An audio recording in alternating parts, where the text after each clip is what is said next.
Hi,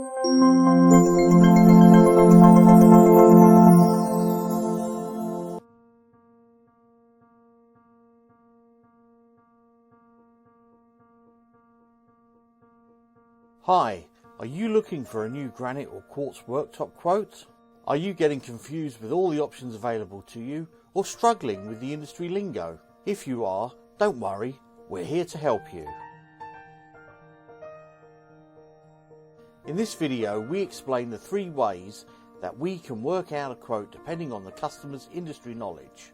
Then we will explain all of your options in a simple and easy format and in plain English. At Granite and Quartz Worktops, we found that our customers usually fall into one of 3 categories. The first category are normally customers with plenty of knowledge, as they are usually builders, kitchen designers or kitchen fitters. Many of these customers will usually just submit the quantity of lengths they require and stipulate the type of cutouts needed. The second category is a customer who is replacing their kitchen, but prefer to source their worktop directly from a specialist company to save money. When buying a new kitchen, you'll normally be given a detailed floor plan with measurements. If you fall into this group, fill in your information on our quote page and attach the floor plan. The third category is a customer who is keeping their existing kitchen and just looking to upgrade their worktops. This type of customer usually has a basic knowledge only and normally requires a lot more help. If you fall into this group, don't worry. To help these customers, we normally ask that they just fill in the basic information on our quote page, or easier still, just give us a call and book an appointment. A member of our team will then visit your home with a full selection of samples for you to choose from. They will then measure up your kitchen and work out a price for you straight away. If the price is acceptable to you, he will then be able to complete the templating process while still at your home. Please note, this service is completely free of charge and without any obligation whatsoever. Whichever category you belong to, don't worry, we are always here to help you and always at the end of a phone if required.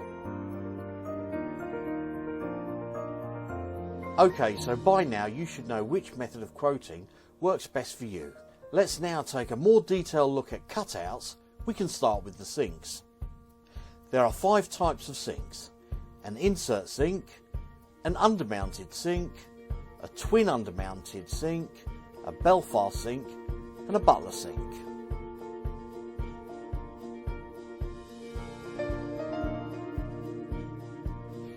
An insert sink is fixed to the worktop from above and requires an unpolished cutout. You do not need to have a polished cutout as the edges are hidden by the sink. Some insert sinks require a tap hole, although the majority of them contain a tap hole within the unit. An undermounted sink is fixed to the worktop from beneath and requires a polished cutout as all the edges are exposed.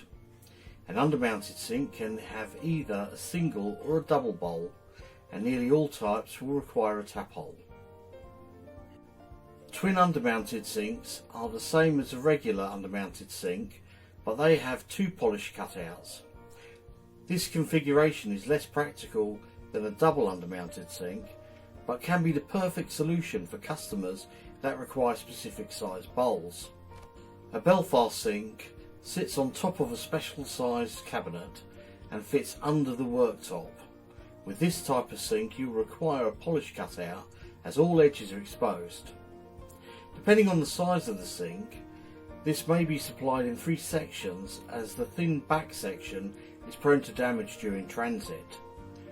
Once again, you will need a tap hole with most types of Belfast sinks.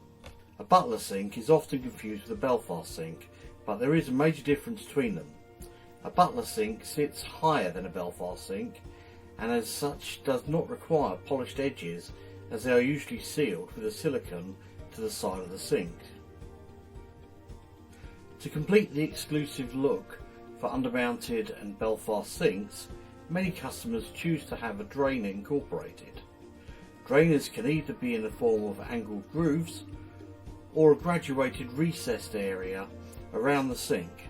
Both systems allow the excess water to run back into the sink.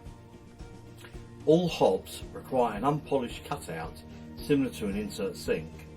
All freestanding cookers and range cookers however must have a polished end as they will be exposed.